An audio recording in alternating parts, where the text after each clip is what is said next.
Ang HIV ay ang acronym para sa Human Immunodeficiency Virus.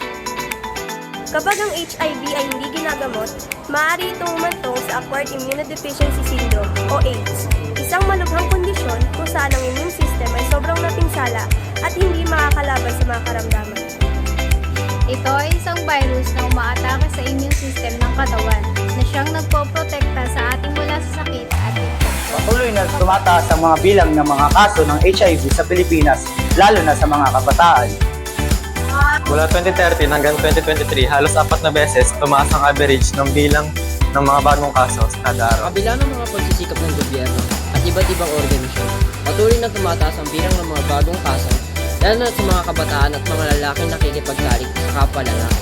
Naaalarma rin ang bilang ng mga buntis na may HIV na nagdudulot ng panganib sa kanilang mga anak. Ang mga bataan ay lubang apektado ng problema.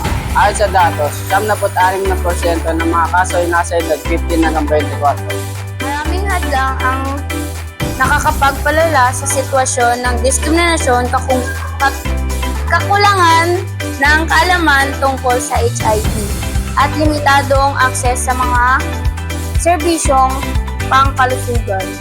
Meron namang magandang balita.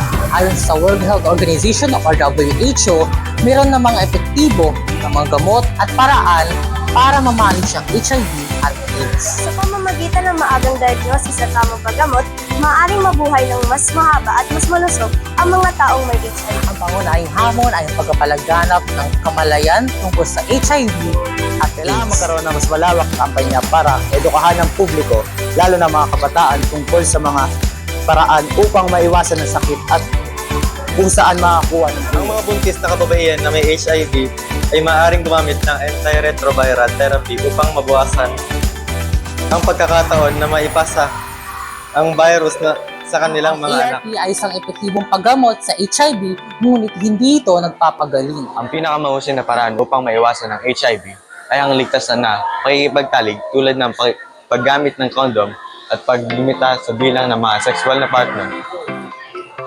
Kahit na may gamot na sa HIV, marami pa rin natatakot at nag-aalala na ma-diagnose. Ang pagsali sa mga support groups ay maaaring makatulong sa mga taong may HIV na makayanan ng kanilang kalagayan. Epidemya ng HIV sa Pilipinas ay isang malubhang issue na nangangailangan ng aragang komprehensibong solusyon. Ang epidemya ng HIV sa Pilipinas ay patuloy na lumalala.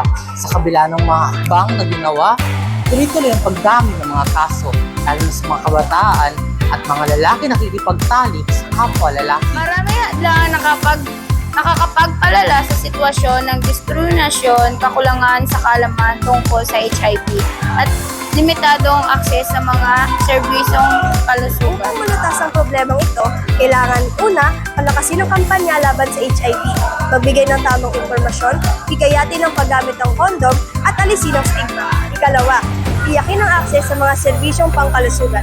Lahat ay dapat may pagkakataong magpasuri at magamot. Mahalaga rin na tiyakin na magagamit ng lahat ng serbisyong pangkalusugan, kabilang ang pagsusuri at paggagamot ng HIV. Sa pamamagitan ng isang mas malawak at mas